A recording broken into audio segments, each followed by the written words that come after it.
सुरत शब्द संवाद। कबीर साहिब का सुरत शब्द संवाद।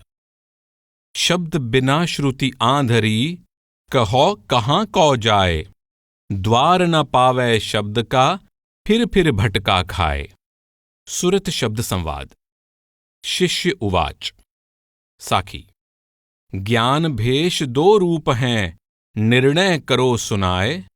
निर्गुण सरगुण दो विध, पुरुष भेद समुझाए। शिष्य विनती करता है, हे गुरुदेव, ज्ञान और भेष, निर्गुण पुरुष और सगुण पुरुष दोनों का भेद समझाने की कृपा करो, ताकि मन की दुविधा दूर हो जाए। गुरु उवाच। मन की शोभा ज्ञान है, तन की शोभा भेष। साहिब एक मन समझ ले, चहुं जुग ऐसो रेश। मन की शोभा ज्ञान प्राप्त करने में है, और तन विशेष भेष या पहरावे से शोभित होता है। दूसरे शब्दों में, शिष्य जो भी भेष धारण करते हैं वे केवल शरीर की शोभा बढ़ाते हैं, उनसे मन की अवस्था नहीं बदलती। मन की अवस्था जब भी बदलती है, ज्ञान प्राप्त करने से बदलती है। चारों युगों से यही नियम चला आ रहा है। जहां तक निर्गुण और सगुण का संबंध है, उनमें केवल अवस्था का अंतर है। वे मूल रूप में एक हैं। यूं समझो कि वे एक ही सिक्के के दो पहलू हैं। जब तक जीव त्रिलोकी की हद में रहता है, सगुण कर्ता निर्गुण से अलग प्रतीत होता है। जब वह त्रिलोकी को पार करके सतलोक में पहुंच जाता है, तो द्वैत दूर हो जाती है और एक निराकार ही सब कुछ प्रतीत होता है। इसी प्रकार जब तक शिष्य अंदर जाकर सतगुरु के शब्द रूप में अभेद नहीं होता, गुरु का सगुण स्वरूप अलग प्रतीत होता है।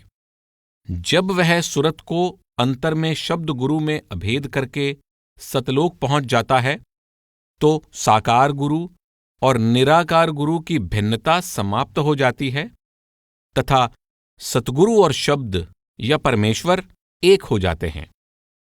प्रथमे जग में गुरु बड़े, जिन दीन्हों यह भेष। फिर पीछे उपदेश है, तनमन भये अशेष। शिष्य के लिए दुनिया में गुरु का स्थान सबसे ऊंचा है, क्योंकि गुरु शिष्य को मन चाहा भेष देकर उसकी अपने शिष्य के रूप में पहचान कायम कर देते हैं।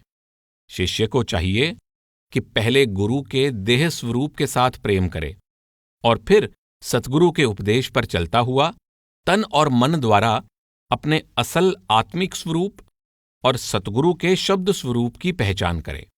सतगुरु के शिष्य के रूप में शुरू हुई पहचान शरीर की शोभा बढ़ाती है, जबकि सतगुरु के उपदेश पर अमल करने से मन की शोभा बढ़ती है। देह स्वरूप का सम्मान शुरुआत है, पर देह स्वरूप का वास्तविक सम्मान सतगुरु के उपदेश अनुसार सतगुरु के शब्द स्वरूप की पहचान करने में है। उस स्वरूप की पहचान ही आत्मा की पहचान द्वारा परमात्मा की पहचान का आधार है, और इसी में शिष्य की सच्ची बड़ाई है। कबीर साहब ने वाणी के एक प्रसंग में कहा है कि अगर परमात्मा और गुरु दोनों सामने खड़े हों तो मैं पहले गुरु के चरणों पर शीश झुकाऊंगा। इसमें परमात्मा के निरादर का भाव नहीं है।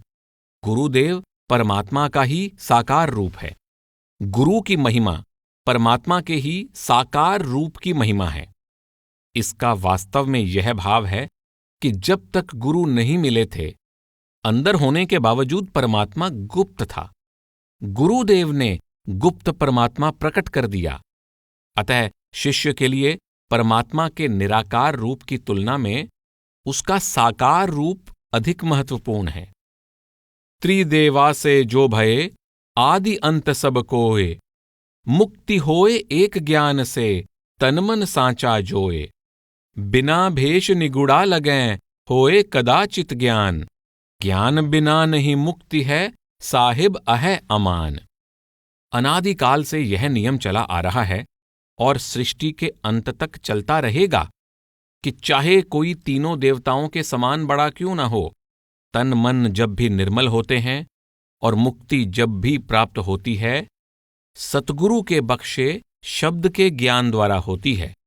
सतगुरु द्वारा बख्शे भेष का यह महत्व है कि चाहे शिष्य के अंदर ज्ञान हो, वह भेष के बिना फिर भी निगुरा प्रतीत होता है।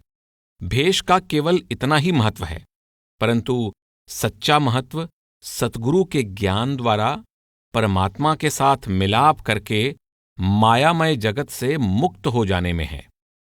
साधु कहावे भेष ते, देह चिन्ह यह देख, यह हर उल है जगत का, पावै मन ही विशेष। शिष्य का भेष उसका किसी गुरु का शिष्य होने की पहचान कायम करने के लिए है, परंतु उसे असल लाभ सतगुरु के ज्ञान अनुसार मन की अवस्था बदलने में है। उसी तरह साधु या गुरु का बाहरी भेष साधु या गुरु के रूप में उसकी पहचान स्थापित करने के लिए है। बाहरी भेष असल में जगत के दिखावे के लिए है। शिष्य को सतगुरु के देह स्वरूप की सेवा करने से भी लाभ पहुंचता है, पर उसके मन की अवस्था सतगुरु के उपदेश पर चलने से बदलती है। सांच सिपाही जो भये, नहीं गहे हथियार, शब्द सुरत युगमल रहे, करता ताको यार। चपरासी ताको जानिए, जाके रहे सुरत चपरास, तन मन कर्मण छोड़े, मिटे काल की त्रास। सच्चा साधक मन पर विजय प्राप्त करने के इच्छुक सिपाही के समान है।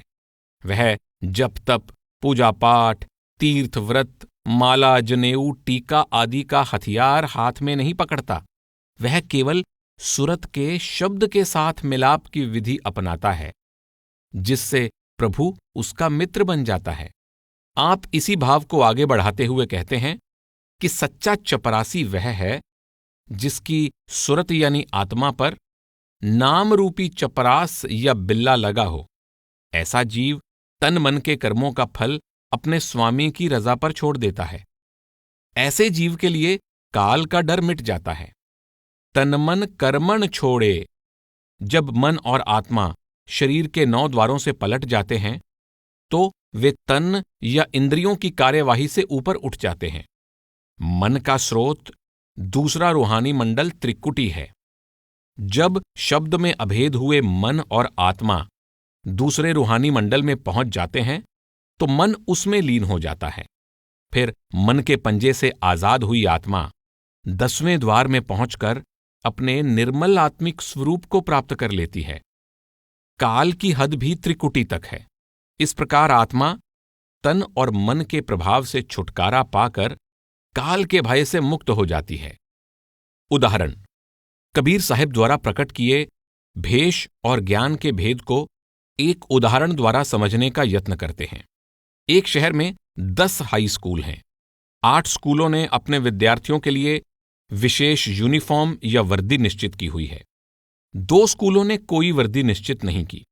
स्कूल की वर्दी से यह पहचान हो जाती है कि विद्यार्थी कौन से स्कूल में पढ़ता है। जो विद्यार्थी बिना वर्दी के हों, उनके स्कूल के बारे में कुछ पता नहीं लगता। इसका दूसरा पहलू यह है कि स्कूलों की वर्दी अलग अलग होती है, पर पाठ्यक्रम एक ही होता है। परीक्षा में वर्दी के नहीं, पाठ्यक्रम के अनुसार की हुई पढ़ाई के नंबर मिलते हैं। केवल वर्दी का अहंकार विद्यार्थी का कुछ नहीं संवार सकता। उसे जो भी लाभ होता है, पाठ्यक्रम के अनुसार परीक्षा के लिए की गई तैयारी से होता है। इसी तरह किसी गुरु पीर द्वारा बख्शे भेष, पहरावे या चिन्ह से किसी विशेष गुरु का शिष्य होने की पहचान हो जाती है, परंतु शिष्य के मन की अवस्था गुरु के ज्ञान पर अमल करने से ही बदलती है। गुरु की असली बड़ाई भी उसके अंदर प्रकट शब्द के ज्ञान में होती है, किसी विशेष भेष या पहरावे में नहीं। शब्द का ज्ञानी गुरु भेष के बिना भी पूर्ण होता है, जबकि शब्द के ज्ञान से खाली गुरु उत्तम से उत्तम भेष के बावजूद अधूरा होता है। विद्यार्थी से आशा की जाती है कि स्कूल की वर्दी को लज्जित ना करे। वह कोई ऐसा काम ना करे जिससे स्कूल की बदनामी हो। सैनिक से आशा की जाती है कि युद्ध के मैदान में पीठ ना दिखाए, ताकि उसके देश की सेना का नाम बदनाम ना हो। इसी प्रकार शिष्य, साधु या गुरु का भेष धारण करने वाले से आशा की जाती है कि अपने गुरु और संप्रदाय का नाम बदनाम ना करे, बल्कि ऐसी रहनी और करनी पर चले जिससे केवल उसका ही नहीं बल्कि उसके गुरु और उसके संप्रदाय का नाम भी रोशन हो। कबीर साहिब की वाणी है, गगन दमामा बाज्यो परयो निशाने काओ, खेत जो मांड्यो सूरमा अब जू जण को दाओ, सूरा सो पहचानिए जो लरै दीन के हेत, पुरजा पुरजा कट मरै कभू न छाड़ै खेत। आप कहते हैं कि 10वें द्वार में शब्द का नगाड़ा बजता है तो सच्चे साधक के हृदय पर चोट लगती है। वह ध्वनि उसे अपनी ओर बलपूर्वक खींचती है। उसे चाहिए कि उस ध्वनि की प्राप्ति के लिए तन मन से अभ्यास में जुट जाए। सच्चा सूरमा वही है जो परमात्मा के साथ मिलाप के धर्म की पूर्ति के लिए शब्द में सुरत लीन करने के लिए पूरा संघर्ष करता है। वह टुकड़े टुकड़े हो जाता है, यानी हर प्रकार की कुर्बानी देता है, परंतु सुरत शब्द के अभ्यास के मैदाने जंग में डटा रहता है। संत महात्माओं ने तीरों तलवारों वाली शूरवीरता की ओर नहीं, बल्कि मन इंद्रियों पर विजय प्राप्त करने, माया को पैरों तले रौंद कर आत्मा को शब्द में अभेद करके शब्द का रूप हो जाने की शूरवीरता की ओर संकेत किया है। इसी में भेष की शोभा है और इसी में ज्ञान की बड़ाई है।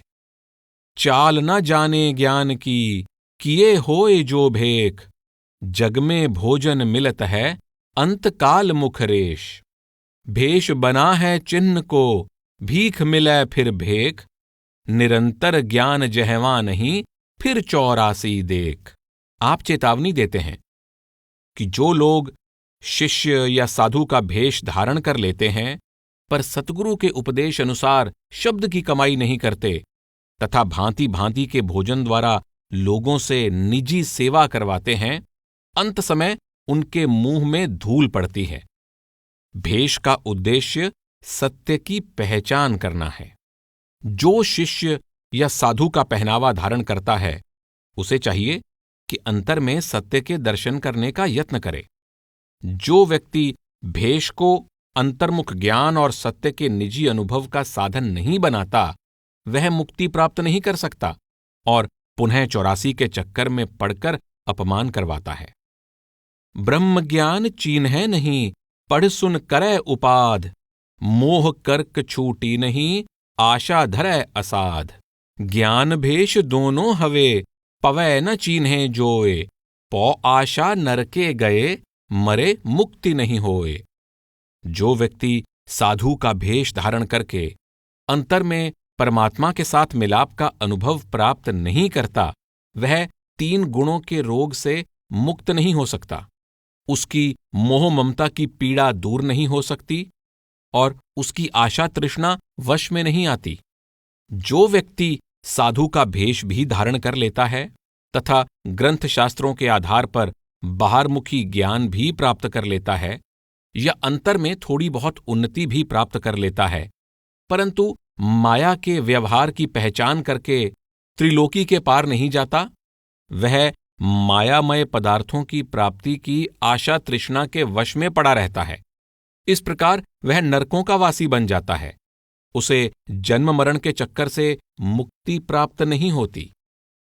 एक पुरुष वह आदि है निर्गुण सगुण बनाए, एक एक आशा रही एको गयो भुलाए। वह परम पुरुष ही एकमात्र अनादि सत्य है, वही निर्गुण है और वही सगुण बन जाता है। जब हृदय में उस एक की आशा, उस एक का प्रेम भरोसा समा जाता है तो मन से बाकी सभी इच्छाएं और तृष्णाएं समाप्त हो जाती हैं और जीव को दूसरे सहारों की मोहताजी से छुटकारा मिल जाता है। मन निर्गुण तन सगुण दुविधा में हैरान, तन मन की आशा तजो देखो चुप ठेकान। शरीर 5 तत्वों का साकार पुतला है। 5 तत्वों के सतोगुणी अंश से बना आकार रहित मन दिखाई नहीं देता। जब तक जीव तन और मन दोनों की कैद में है यह हैरान परेशान रहता है। जब शब्द के अभ्यास द्वारा सुरत तन और मन से अलग हो जाती है तो विषय विकारों, आशा तृष्णा का शोर समाप्त हो जाता है और हृदय पूर्ण शांति से ओतप्रोत हो जाता है। एक ब्रह्म वह सत्य है, तन मन कहिए सोए, तन मन के भीतर बसै, सुरत निरत से जोए। केवल एक परमेश्वर सत्य है, अविनाशी है। तन और मन में उसका ही निवास है। जब सुरत को शब्द में अभेद कर देते हैं तो निरत को शब्द का प्रकाश दिखाई देने लगता है और सुरत को शब्द की ध्वनि सुनाई देने लगती है। सुरत को शब्द में अभेद करने से तन और मन दोनों में प्रभु के रमे होने का अनुभव प्राप्त हो जाता है। ऊपर तरे औ जाप जो, तन मन से सब खोए, ताड़ी दसो लगाए के, उन मनि के संग सोए। वर्तमान अवस्था में जिस तरह प्राणों के ऊपर जाने और नीचे आने, अंदर जाने और बाहर आने का दोहरा क्रम जारी है, उसी प्रकार सुमिरन करते समय कभी ध्यान ऊपर जाता है और कभी नीचे आ जाता है, कभी बाहर चला जाता है, कभी अंदर आ जाता है। जब ध्यान को सब इंद्रियों से ऊपर समेटकर अंदर स्थिर कर लेते हैं तो समाधि की उन्मनी अवस्था में पहुंच जाते हैं। उस अवस्था में तन और मन दोनों से छुटकारा मिल जाता है। सोरठा। और झूठ सब जान, 8 पहर जागत रहे, सत्य ज्ञान यह मान, जीवत मुक्ति होए तब। मरे न जीवे सोए, देह सहित सो ब्रह्म है, एक ब्रह्म जो होए, निह आशा निर्भय रहे। बाहरी सारा ज्ञान झूठ है। ध्यान दिन रात अंदर स्थिर रहना चाहिए। समाधि की अवस्था में प्राप्त हुए ज्ञान को ही सच्चा ज्ञान मानना चाहिए। इस ज्ञान द्वारा जीवन मुक्त की ऊंची अवस्था प्राप्त हो जाती है, अर्थात ग्रंथ शास्त्रों में से प्राप्त किया ज्ञान मुक्ति का साधन नहीं, समाधि द्वारा अंतर में प्राप्त हुआ सत्य का निजी अनुभव ही सच्चा ज्ञान कहला सकता है। जिस साधक को जीवन मुक्त वाली अवस्था प्राप्त हो जाती है वह जन्म मरण के चक्कर से मुक्त हो जाता है। मनुष्य शरीर में होने के बावजूद उसकी 84 की भटकन समाप्त हो जाती है और वह प्रभु में समाकर उसका रूप हो जाता है। ऐसा भाग्यशाली जीव सांसारिक आशा तृष्णा और जन्म मरण के भय से मुक्त हो जाता है। साखी। आदि अंत तब ना रहे, नहीं निरंजन देव, त्रिदेवा देवा नहीं, नहीं वेद का भेव। 3 लोक जब ना रहे, 5 तत्व गुण 3, वर्ण भेद नहीं दिवस निशि, एक ब्रह्म सब कीन। शब्द सुरत नहीं ज्ञान मन, मुक्ति काल नहीं देह, सूर्य चंद्र नहीं छूत कछु, ईश्वर अंश नहीं जेह। जीवन मुक्त की अवस्था में जीव के लिए न तो सृष्टि के आदि और अंत के बारे में कोई भ्रम रहता है, न काल का डर लगता है, न ही ब्रह्मा विष्णु शिव का कोई महत्व रहता है और न ही वेदों में दर्शाए पुण्यों और पापों के बारे में कोई चिंता रहती है। उस अवस्था में जीव के लिए परम पुरुष द्वारा रचित त्रिलोकी, 5 तत्वों, 3 गुणों, दिन रात रंग रूप का भेद समाप्त हो जाता है। उस अवस्था में न तो भेष धारण करने वाले शरीर का महत्व रह जाता है और न ज्ञान प्राप्त करने वाले मन का। सुरत और शब्द की द्वैत समाप्त हो जाती है। जीव न केवल चंद्र और सूर्य, दिन और रात तथा हर प्रकार की छुआछूत के प्रभाव से मुक्त हो जाता है, बल्कि आत्मा और परमात्मा का भेद भी समाप्त हो जाता है, क्योंकि आत्मा परमात्मा में समाकर परमात्मा का ही रूप हो जाती है। उत्पत्ति प्रलय नहीं कछु, दया भाव नहीं प्रेम, योग भोग माया नहीं, तीर्थ व्रत नहीं नेम।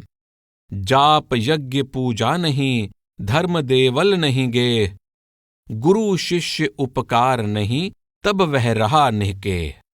अक्षर एक अनंत भये, शब्द नाद के भेद, सबे रहे वह ब्रह्म में, ऐसा ब्रह्म निषेध।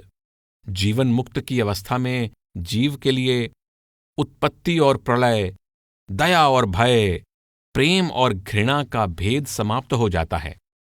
वह योगी और भोगी की द्वैत से ऊपर उठ जाता है। उसके लिए तीर्थ, व्रत, नियम, आचार और दुनियावी शक्लों और पदार्थों का महत्व समाप्त हो जाता है। वह जप तप, पूजा पाठ, जागरण करने, धर्म कर्म, देवताओं की पूजा और धर्म स्थानों की मोहताजी से मुक्त हो जाता है। जब परम पद की प्राप्ति हो गई और आत्मा शब्द या प्रभु में अभेद हो गई, तो गुरु और शिष्य, उपदेश, उपदेशक तथा उपदेश लेने वाले की द्वैत के लिए भी कोई स्थान नहीं रहता। उस अवस्था में बोध हो जाता है कि प्रभु में से निकला एक शब्द ही अनेक रूप धारण करके सब कुछ कर रहा है। जो कुछ है एक प्रभु में से निकला है और जो कुछ है उस एक में समाया हुआ है, तथा वह निराकार प्रभु रंग रूप चिन्ह चक्र से न्यारा है। शिष्य उवाच। सोरठा।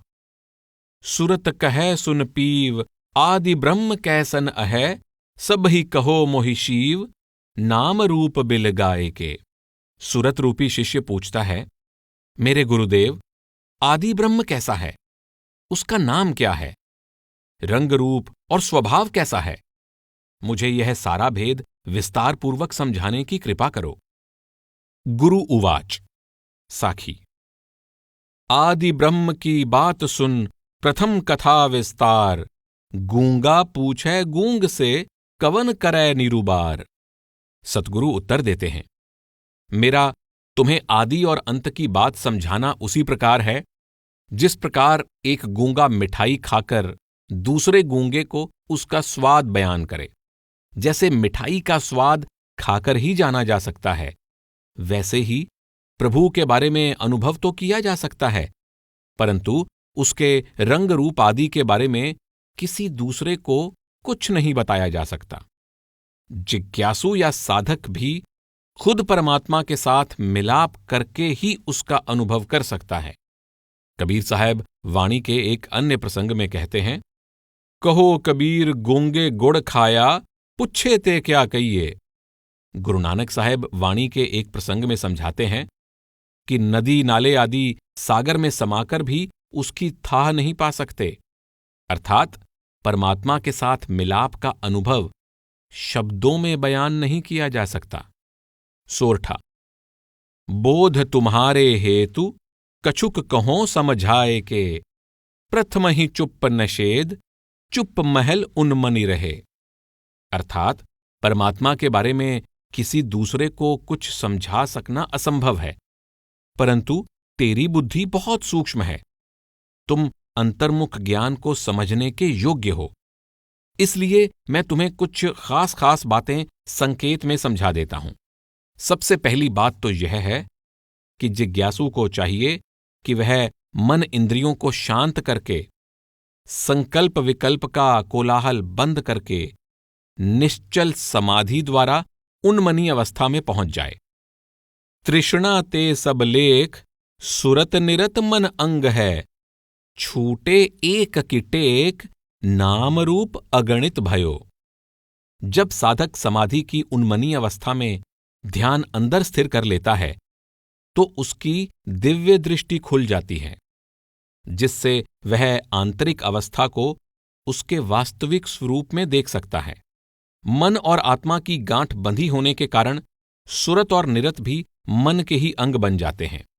जब जीव परमात्मा का सहारा त्याग देता है, उसके अंदर एक अविनाशी परमात्मा के प्रेम के स्थान पर अनेक नाशवान शक्लों और पदार्थों का मोह पैदा हो जाता है, तो वह परमात्मा को अनेक नामों के साथ याद करना शुरू कर देता है और ज्ञान प्राप्ति के अनेक साधन प्रचलित हो जाते हैं।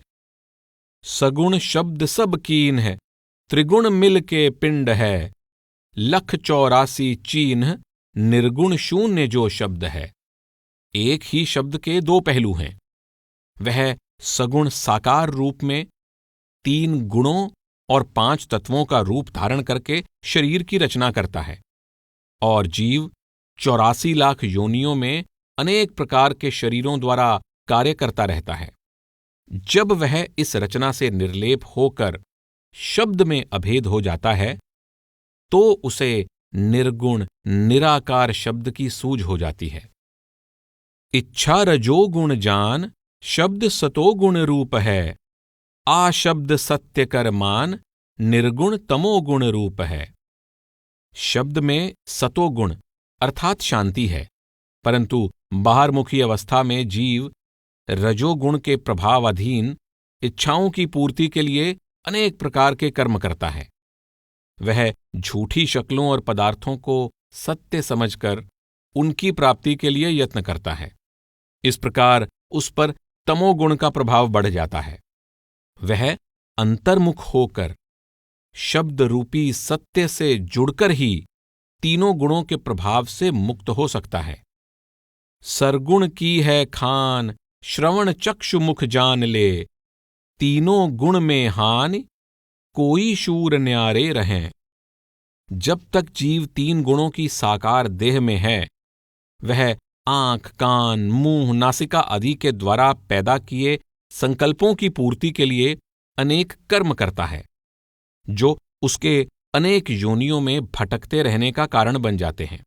जब तक जीव तीन गुणों के प्रभावाधीन रहता है, वह घाटे में रहता है, दुख उठाता रहता है। कोई विरला शूरवीर भक्त ही सतगुरु के उपदेश द्वारा ध्यान को अंतर्मुख करके निश्चल समाधि की उन्मनी अवस्था द्वारा तीन गुणों के प्रभाव से मुक्त हो पाता है। साखी कस्तूरी के रंग को लागै वायु सुवास, मृगमद जो कुंडल बसै ढूंढे संतत घास। कस्तूरी मृग की नाभि में कस्तूरी होती है, जिसकी सुगंधी चारों ओर फैल जाती है। अज्ञानी मृग को यह ज्ञान नहीं होता कि कस्तूरी उसके अपने अंदर है। वह बाहर स्थान स्थान पर घास फूस झाड़ियों आदि में उसकी खोज करता हुआ परेशान रहता है। इसी प्रकार सच्चे आनंद का स्रोत मनुष्य के अपने अंदर है, परंतु वह विषय विकारों इंद्रियों के भोगों को सुख आनंद के साधन समझकर उनके पीछे भटकता रहता है। अगर वह बाहरमुखी भटकना को छोड़कर सतगुरु के उपदेश अनुसार निश्चल समाधि की उन्मनी अवस्था में पहुंच जाए तो उसे अंतर में ही सच्चे आनंद का स्रोत प्राप्त हो सकता है। ऊपर आकाश पोल है ईश्वर वहां न जाए, देखे बिन आशा रहे यही मूल मन माहे। जीव ध्यान अंतर्मुख करने की कोशिश करता है तो आंतरिक आकाश खाली दिखाई देता है। जीव ईश्वर तक नहीं पहुंच पाता। जब तक उसके दर्शन नहीं होते, हृदय में उसका प्रेम पैदा नहीं हो सकता। इसलिए जीव भ्रम में ही भूला रहता है। जब तक वह समाधि द्वारा उन्मनी अवस्था में नहीं पहुंचता, अंदर प्रकाश दिखाई नहीं देता।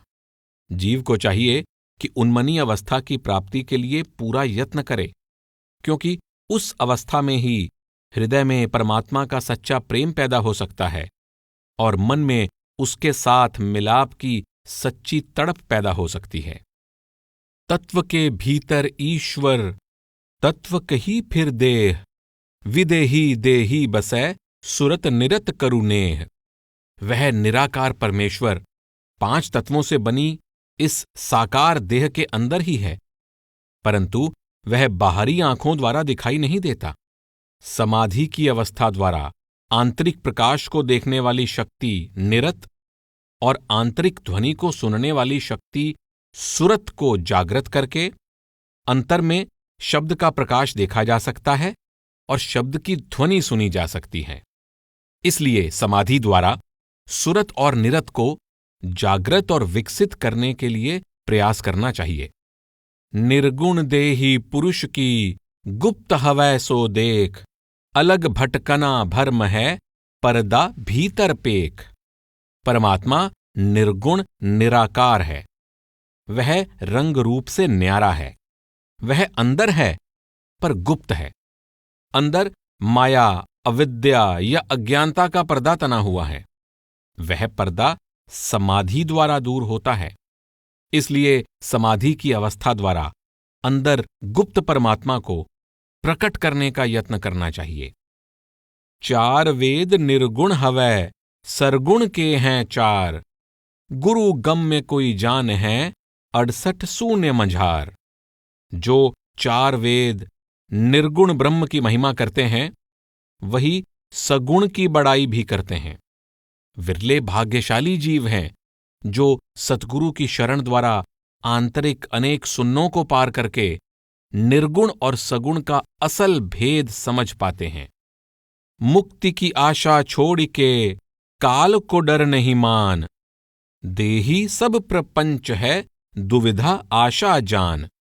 आत्मा अजन्मी अविनाशी है, यह जन्म मरण से ऊपर है, परंतु जीव बाहरमुखी होकर अपने किए हुए कर्मों के कारण आवागमन के चक्कर और काल के भय में पड़ जाता है। उसे भली भांति दृढ़ कर लेना चाहिए कि यह शरीर उसे इच्छाओं और तृष्णाओं द्वारा कर्मजाल में फंसाकर रखने के लिए माया और काल द्वारा रचा हुआ प्रपंच है। इस मायामय संसार की हर प्रकार की आशा तृष्णा कोरा भ्रम जाल है। जीव को चाहिए कि समाधि की अवस्था द्वारा संसार की आशाएं और तृष्णाएं ही नहीं, मुक्ति की आशा भी त्याग दे, फिर वह स्वतः ही काल के भय से मुक्त हो जाएगा। पुरुष अंशा जीव जो सब डर आश से होए, सबका रूप एक है सुरत निरत से जोए। जीव ईश्वर का अंश है। सर्वशक्तिमान का अंश होने के नाते यह जो चाहे कर सकता है। इसमें जो भी भय पैदा होते हैं, दुनियावी इच्छा तृष्णा के कारण पैदा होते हैं। इसे चाहिए कि समाधि की अवस्था में सुरत और निरत द्वारा अपने असल स्वरूप की पहचान कर ले। फिर इसको पता लग जाएगा कि जीव और जीव में जो भी अंतर दिखाई देता है, वह त्रिगुणी माया का पैदा किया हुआ है। हाथी के अंदर भी वही आत्मा है, चींटी के अंदर भी वही आत्मा है, स्त्री के अंदर भी वही आत्मा है, पुरुष के अंदर भी वही आत्मा है। जाति पाति, धर्म मजहब, कौम मुल्क, स्त्री पुरुष, अमीर गरीब, अच्छे बुरे आदि के सब भेद काया तक सीमित हैं। आत्मा इन सब भेदों से ऊपर है। गोस्वामी तुलसीदास जी रामचरितमानस में समझाते हैं, परमात्मा का अंश होने के नाते जीव चेतन, निर्मल, अमर, अविनाशी और आनंद स्वरूप है। माया के वश में हो जाने के कारण जड़ मन और चेतन आत्मा की परस्पर गांठ बंध गई है। जब वह जड़ चेतन की गांठ खोल लेता है, उसे अपने निर्मल स्वरूप की सूझ हो जाती है। यह बोध प्राप्त करना ही मनुष्य जन्म का असल उद्देश्य है। कहब सुनब देखब जो सब अक्षर में जान, गुप्त निह अक्षर देखो अंतर्दृष्टि समान। जीव की देखने, सुनने और बोलने आदि की सब क्रियाएं 52 अक्षरों से बने शब्दों की सीमा में हैं। गुप्त निह अक्षर शब्द का अनुभव केवल अंतर्दृष्टि द्वारा किया जा सकता है। शिष्य उवाच सोरठा। सुनो शब्द गुरुदेव, सुरत कह कर जोर के, कहो मुक्ति का भेव, कवन वस्तु बंधन हवै। शिष्य दोनों हाथ जोड़कर नम्रतापूर्वक विनती करता है, हे गुरुदेव, कृपा करके यह सारा भेद समझाओ कि जीव जगत के बंधनों में किस कारण पड़ जाता है और वह मुक्ति किस प्रकार प्राप्त कर सकता है। गुरु उवाच सोरठा। इंद्रिय कर्म सब देह, 68 शून्य सो देह है। मरै धरै फिर देह, बंधन मुक्ति याही हवै। जीवत मुक्ति तब होए, जीवत में ही मर रहै। देही बंधन खोए, देह माही यह अमर है। यह 5 तत्वों का बना शरीर 5 ज्ञान इंद्रियों और 5 कर्म इंद्रियों सहित मन आत्मा के कर्म करने का साधन है। इसके अंदर अनेक सुन्ने हैं। जीव बार बार जन्मता है, बार बार मरता है। यह बार बार देह धारण करता है और बार बार त्यागता है। जन्म मरण की इस नगरी को ही जगत कहते हैं। संसार के सब जीव जन्म मरण के चक्कर में पड़े रहते हैं, पर जो भाग्यशाली जीव जीते जी मर जाता है वह देह के बंधनों से आजाद हो जाता है और शरीर के अंदर ही परमात्मा के साथ मिलाप करके परमात्मा का रूप हो जाता है। जीते जी मरना विरोधाभास है। जो जीवित है वह मृतक नहीं और जो मृतक है वह जीवित नहीं। आप पीछे समाधि की उन्मनी अवस्था के बारे में समझा आए हैं। जब मन और आत्मा शरीर के 9 द्वारों यानी 2 आंखें, 2 कान, 2 नासिका के छिद्र, मुंह और मलमूत्र के 2 स्थानों में से सिमट कर अंदर आंखों से ऊपर स्थिर हो जाते हैं, तो शरीर का आंखों से नीचे का भाग मुर्दे के समान हो जाता है, जबकि आंखों से ऊपर आत्मा चेतन होती है। जब तक साधक समाधि की अवस्था में रहता है, वह शरीर के नीचे के भाग और बाहरी संसार की तरफ से मुर्दा रहता है। जब वह सूरत को आंखों से नीचे के भाग में उतार लेता है, तो शरीर और संसार की तरफ पुनः जीवित हो जाता है। इसी को जीते जी मरने की अवस्था कहा जाता है। आप समझा रहे हैं कि जो कोई समाधि की अवस्था में लीन हो जाता है, वह देह के बंधनों से मुक्त होकर परमात्मा का रूप हो जाता है। शिष्य उवाच। सोरठा। चरण कमल में सेव, जीवत कैसे मर रहे, कहो सकल यह भेव, ईश्वर कैसे जानिए। शिष्य पुनः प्रश्न करता है, हे सतगुरु, मैं आपके चरण कमलों का सेवक हूं। मुझे यह भेद विस्तार सहित समझाएं कि जीव जीते जी कैसे मर सकता है और इस अवस्था द्वारा ईश्वर की पहचान कैसे कर सकता है। गुरु उवाच। सोरठा। गहिर बहुत यह भेद, सुनो शिष्य तुम चित्त दै, अब सब कहो निषेध, एक एक निरुवार के। सतगुरु कहते हैं, प्यारे शिष्य, मैं तुम्हें सारा भेद विस्तार सहित समझा देता हूं और इस बात का पूरी तरह से निर्णय कर देता हूं। तुम मेरी बात ध्यान से सुनो। सत्य पुरुष है एक, दया ज्ञान वो मुक्ति जो, इतनो जग में रेख, नाम रूप अगणित हवे, सब साहिब से होए, सब मालिक का रूप है, एक बिना सब खोए, बिना एक सुख ना लहै, एक कहां तो होई, तन मन सुरत अनेक है, यह बंधन सब खोए, पेट हेतु गारद भये। वह सत्पुरुष दया रूप और ज्ञान रूप है। वही सच्चा मुक्ति दाता है। वह परमात्मा एक है, पर उसने संसार में अनेक रंगों, रूपों, नामों और अनगिनत जीवों का रूप धारण कर लिया है। जो कुछ हुआ है एक मालिक से हुआ है और जो कुछ है उस एक का ही रूप है। जो उस एक से टूटे रहते हैं वे इस मायामय जगत में ही खोए रहते हैं और कभी भी सच्चा सुख प्राप्त नहीं कर सकते। जब तक जीव का ध्यान बाहरमुखी है, उसे संसार में हर ओर अनेकता दिखाई देती है। जब तक जीव देह के बंधन में रहता है, वह अनेकता में फंसा रहता है। जब वह देह के बंधन से मुक्त हो जाता है, तो अनेकता समाप्त हो जाती है और एक परमेश्वर ही बाकी रह जाता है। यहां भी वही भाव प्रकट कर रहे हैं कि ध्यान को अंतर में स्थिर करके समाधि की अवस्था प्राप्त किए बिना जीव अनेकता से मुक्त होकर पूर्ण एकता में नहीं पहुंच सकता। आदि अंत में एक, निर्गुण रूप अखंड है, फिकिर न वाके देख, काल मुक्त ईश्वर नहीं।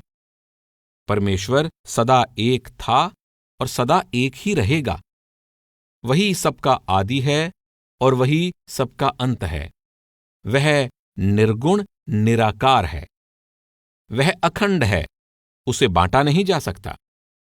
जो भाग्यशाली जीव उसका दर्शन कर लेता है, वह काल के भय से और मुक्ति प्राप्त करने की चिंता से मुक्त हो जाता है।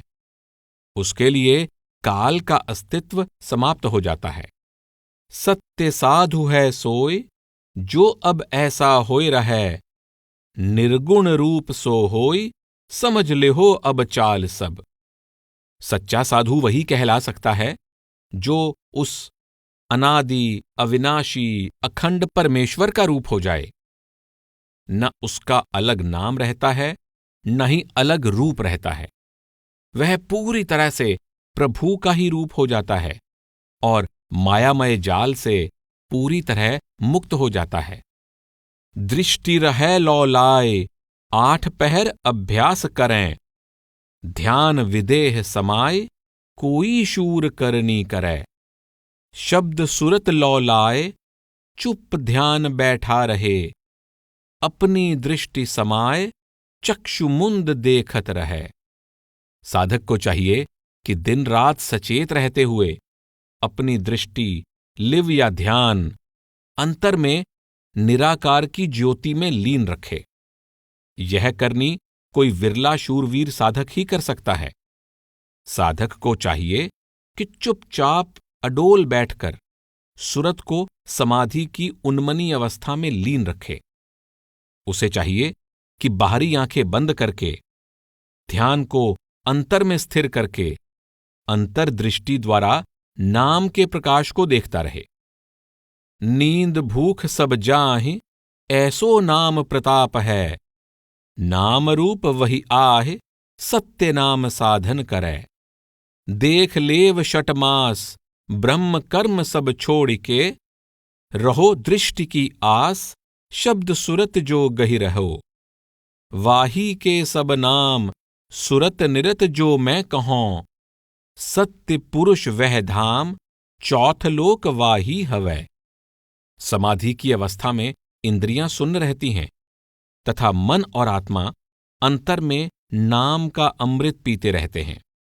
नाम के प्रताप से नींद और भूख जीव को परेशान नहीं करती। जो साधक सुरत को अंतर में सच्चे नाम के साथ जोड़कर रखने का अभ्यास करता है, वह उस नाम का ही रूप हो जाता है। साधक को चाहिए कि हर प्रकार के बाहरमुखी कर्म धर्म और संशय भ्रम छोड़कर पूरे प्रेम भरोसे के साथ कम से कम 6 महीने यह अभ्यास जारी रखे और अपनी अंतर्दृष्टि खोलकर सुरत को निरंतर शब्द के साथ जोड़े रखे। सुरत और निरत के निरंतर अभ्यास और शब्द की कमाई द्वारा जीव को सच्चे नाम में अभेद होकर सतलोक पहुंचने का सौभाग्य प्राप्त हो जाएगा, जिसे चौथा लोक, निज धाम, परम धाम आदि नामों से भी पुकारा जाता है। झूठे में दिन खोए, उमर गंवावो भूल में, हमरी वचन गहु सोए, सत्यमान विश्वास कर। जीवत मृतक होए, सुरत सम्हारी सत्य गहे, डारो चतुराई खोए, कर साधन शटमास तैं। जब देखा वह ठौर, सत्य पुरुष को रूप जो, कही सुनी कछु और, झूठ होए तो छोड़ दे। सतगुरु कहते हैं, अज्ञानी जीव सारी उम्र मायावी शक्लों और पदार्थों के मोह में गंवा लेता है। जीव को चाहिए कि हमारे वचनों को सत्य मानकर उन पर अमल करे। उसे चाहिए कि जीते जी मरने की समाधि की अवस्था में सुरत को सच्चे शब्द के साथ जोड़कर रखे और मन की सभी चतुराइयां त्याग कर प्रेम भरोसे और दृढ़ता के साथ 6 महीने सुरत शब्द के अभ्यास में मग्न रहे। मैंने तुम्हें पूरी रूहानी साधना और सत्पुरुष के वास्तविक स्वरूप के बारे में खोलकर समझा दिया है। साधक को चाहिए कि स्वयं अभ्यास द्वारा इसकी सच्चाई की परख कर ले। अगर पूरी दृढ़ता के साथ तन मन से अभ्यास करने के बावजूद यह उपदेश सच्चा सिद्ध न हो, तो साधक इसे झूठा कहकर त्यागने के लिए स्वतंत्र है। शिष्य उवाच, एक भेद कहो और, समर्थ हो गुरुदेव तुम, भीतर रूप के ही ठौर, कवन वरण वह पुरुष है।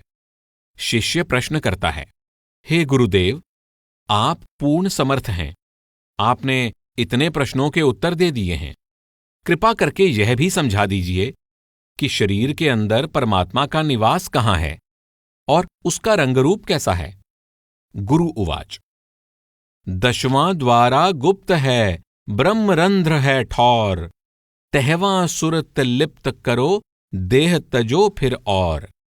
सतगुरु समझाते हैं कि शरीर के 9 द्वार, 2 आंखें, 2 कान, 2 नासिका के छिद्र, मुंह और मलमूत्र के 2 स्थान स्पष्ट दिखाई देते हैं।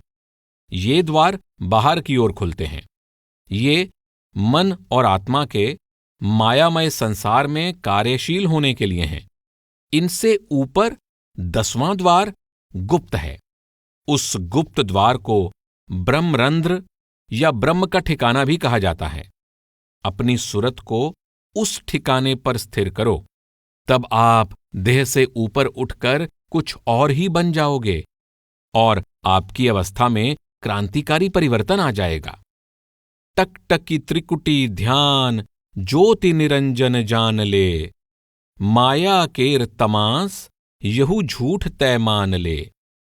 ध्यान को शब्द में लीन करने और शब्द के प्रकाश का निरंतर ध्यान करते रहने से मन और आत्मा ऊपर की ओर चढ़ाई करते हुए पहले रूहानी मंडल सहस्रदल कमल को पार करके दूसरे मंडल त्रिकुटी में पहुंच जाएंगे। त्रिकुटी में ध्यान को लीन करने से काल निरंजन और ज्योति या माया का भेद स्पष्ट हो जाएगा। यहां माया का जादू चल रहा है।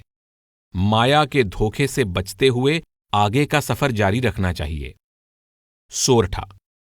ते ही के आगे अंश षोडश रवि प्रकाश है, यहू काल को संस, यहू देख जन भूलेहू। उससे ऊपर के मंडल में पहुंचने पर मन के बंधन से छुटकारा मिल जाता है और आत्मा परमात्मा की अंश के रूप में अपना निज स्वरूप प्राप्त कर लेती है। उससे आगे सतलोक में पहुंचने पर आत्मा को 16 सूरज के समान प्रकाश प्राप्त हो जाता है। यहां पहुंचकर काल का प्रभाव नाम मात्र रह जाता है। उस प्रभाव से बचते हुए आगे चढ़ाई जारी रखनी चाहिए। साखी। निराधार जो दृष्टि हो, तामे रहेव समाए, अनंत सूर्य प्रकाश है, तब देखोगे जाए। उससे ऊपर के मंडल में ध्यान को स्थिर कर दो, वहां अनंत सूर्यों का प्रकाश दिखाई देगा।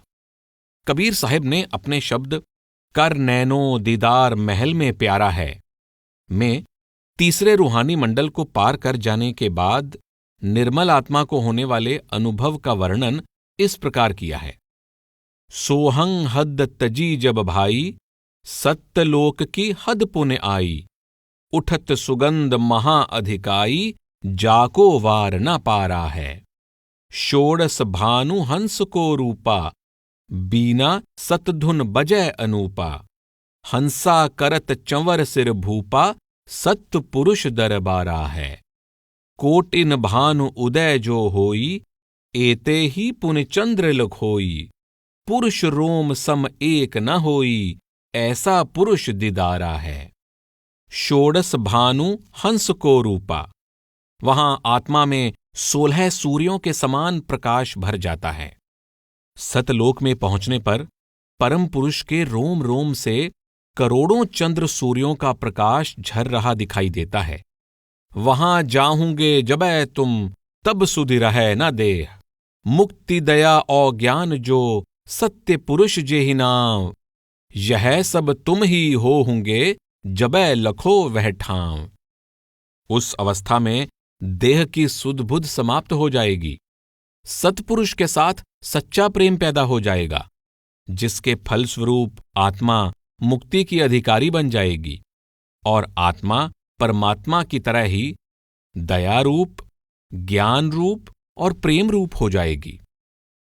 ना तो झूठी देह है, मरे गर्भ में जाए, ईश्वर मिलना कठिन है, जन्म जन्म जहड़ाए। सतगुरु के उपदेश पर अमल करके सतलोक तक गम्यता प्राप्त नहीं करोगे तो नाशवान देह के बंधन में पड़े रहोगे और बार बार जन्मते मरते रहोगे। ईश्वर के साथ मिलाप करना अत्यंत कठिन है। जो जीव मनुष्य जन्म पाकर उसके साथ मिलाप नहीं करता, वह सदा आवागमन के दुखदायक चक्कर में पड़ा रहता है। सुरत निरत जो मैं कहूं अंतर्दृष्टि समाए, यह करनी सतपुरुष की रह रहन ठहराए। 8 पहर चाटक लगे तलपत रह दिन रैन, गहनी गह संभार के तब पावै सुख चैन।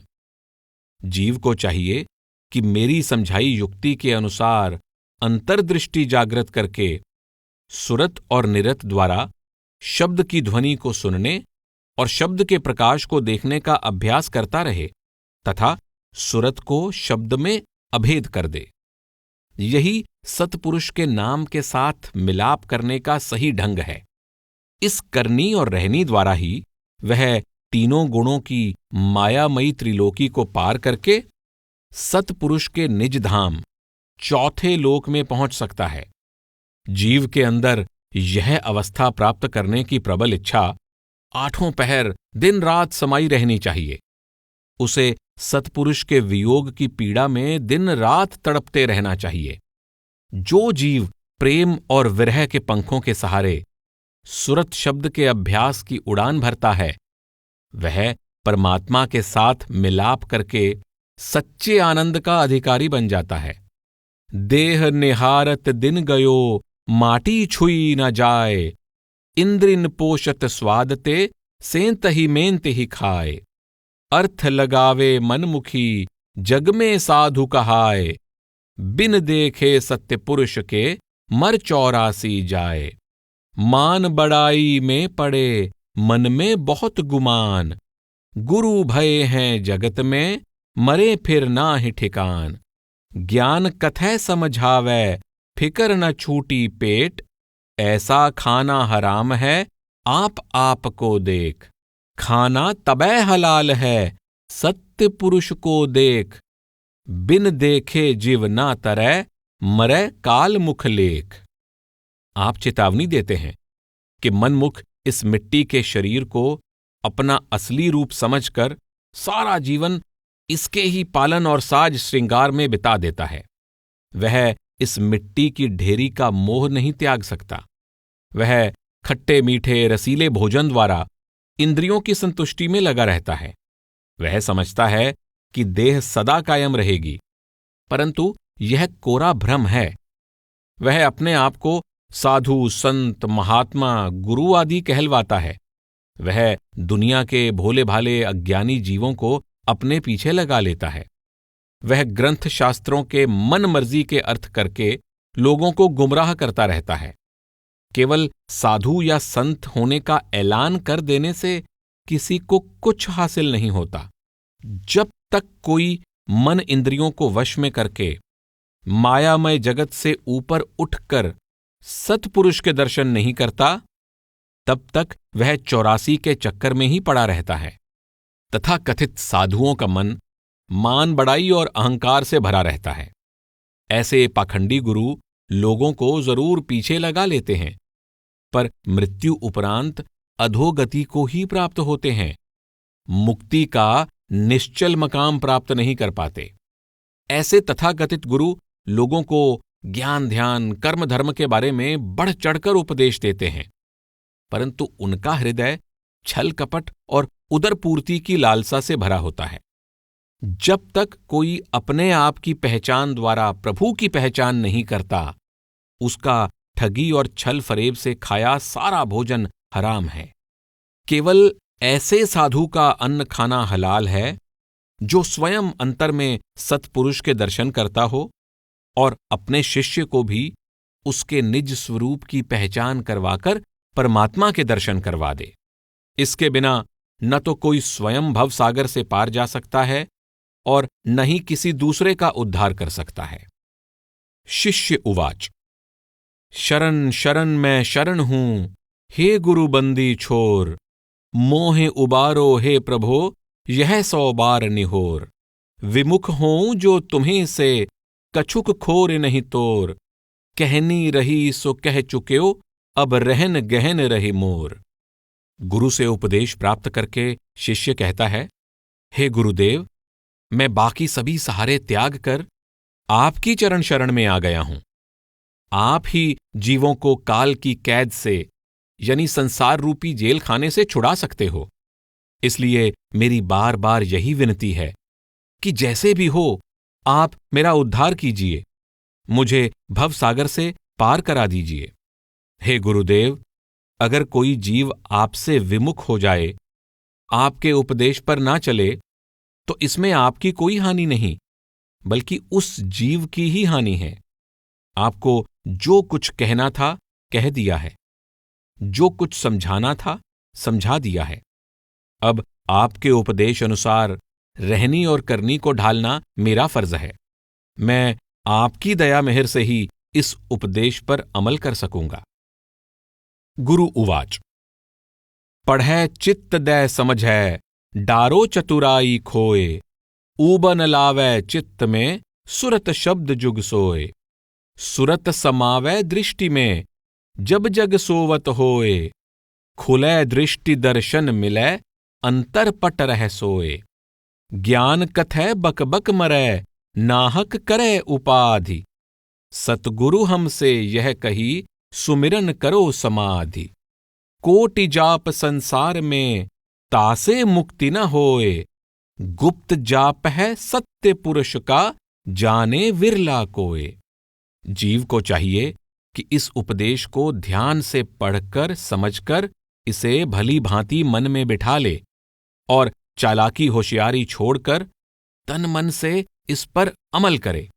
सुस्ती और आलस्य को निकट न आने दे और सुरत शब्द का अभ्यास करता हुआ आंतरिक जगत की ओर जागकर बाहरी जगत की ओर से सो जाए। साधक को चाहिए कि सोए हुए भी सुरत को अचेत न होने दे। इससे उसकी अंतर्दृष्टि खुल जाएगी। वह बाहरी जगत की ओर खुलने वाले द्वार बंद करके अंतर में स्थिर हो जाएगा तथा उसे सतगुरु और प्रभु के दर्शन हो जाएंगे। साधक को भली भांति दृढ़ कर लेना चाहिए कि मौखिक रूप से ज्ञान ध्यान की बातें करने से हानि तो हो सकती है, लाभ कुछ नहीं होता। उसे सतगुरु के इस सीधे सादे दो लफ्जी उपदेश पर अमल करते हुए सदा समाधि की अवस्था में नाम का ध्यान करते रहना चाहिए। सुमिरन करो समाधि का यह अर्थ नहीं है कि साधक मन मर्जी के किसी नाम का जाप करता रहे। संसार में परमात्मा के अनगिनत नाम हैं और लोग अपनी अपनी पसंद के किसी न किसी नाम का सुमिरन भी करते हैं, परंतु ये मुक्ति का साधन नहीं है। परमात्मा के जिस नाम के जाप द्वारा मुक्ति प्राप्त होती है वह अंदर है। किसी विरले भाग्यशाली को सतगुरु की दया से उस नाम की सूझ होती है। सोरठा। मिटै कर्म को अंक, जब सत्य नाम ही ध्याई हैं, तब जीव होए निःशंक, सत्य वचन सतगुरु कहें। बिना नाम धर खाए, कोई न यम से बाची है, तिनको देख डराए, जो जन बिरही नाम के। कोई यकशूरा जीव, जो ऐसी करनी करै, ताहि मिलेंगे पीव, कहें कबीर पुकारिकै। जब जीव अंतर में सच्चे नाम के साथ जुड़ जाता है तो उसके अनगिनत जन्मों के कर्म नाश हो जाते हैं।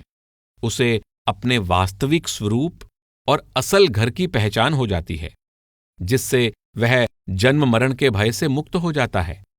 इस अवस्था की प्राप्ति का उपदेश सतगुरु ही देते हैं।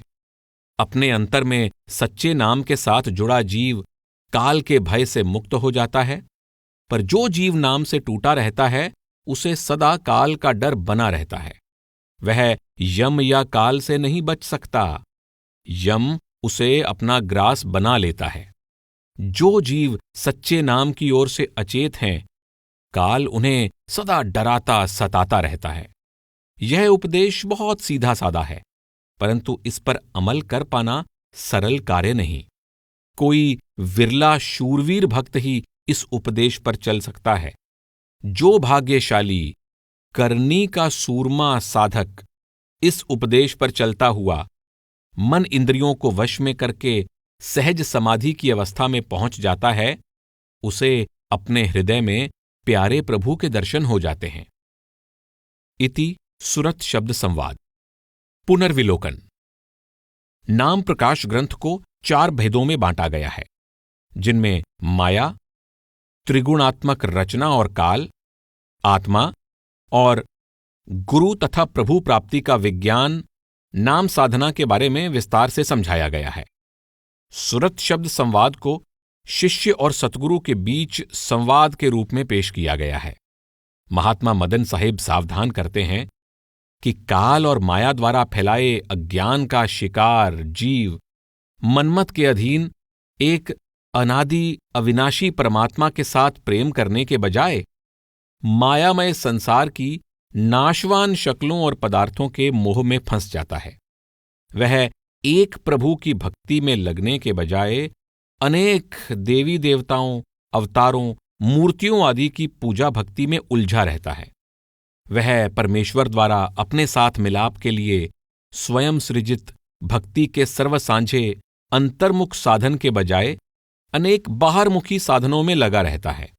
परमात्मा भी उसके अंदर है, उसके साथ मिलाप का साधन और मार्ग भी उसके अंदर है, परंतु जीव बाहर स्थान स्थान पर उसकी खोज में भटकता रहता है। मदन साहिब प्रेरणा देते हैं कि पूरे सतगुरु की शरण प्राप्त करके उसके उपदेश अनुसार ध्यान को अंतर्मुख करके शब्द यानी नाम की कमाई द्वारा अपने अंदर परमात्मा की खोज करनी चाहिए। पिछले जन्मों के कर्मों का नाश करके आवागमन के दुखदायी चक्कर से मुक्त होने का एकमात्र साधन पूरे सतगुरु की संगति और नाम का अंतर्मुख अभ्यास है। जीव को अपना ध्यान हर प्रकार के अन्य कर्म धर्म में से निकालकर तन मन से शब्द यानी नाम की साधना में लग जाना चाहिए, ताकि वह माया के भ्रम जाल से मुक्त होकर अपने असल देश सतलोक वापस पहुंचकर पूर्ण और अविनाशी आनंद का अधिकारी बन जाए। महात्मा मदन साहिब ने ग्रंथ शास्त्रों के आधार पर प्राप्त किए गए बाहरमुखी ज्ञान और सुरत शब्द के अभ्यास द्वारा अपने हृदय में प्राप्त किए निजी अनुभव का भेद समझाने पर सर्वाधिक बल दिया है। बाहरमुखी ज्ञान कभी भी अंतर्मुख अनुभव का स्थान नहीं ले सकता। शब्द या नाम की कमाई द्वारा मन और आत्मा की अवस्था बदलती है और पिछले जन्मों के कर्मों का नाश होता है। बाहरमुखी ज्ञान जीव को कभी भी मायावी त्रिलोकी से बाहर नहीं ले जा सकता।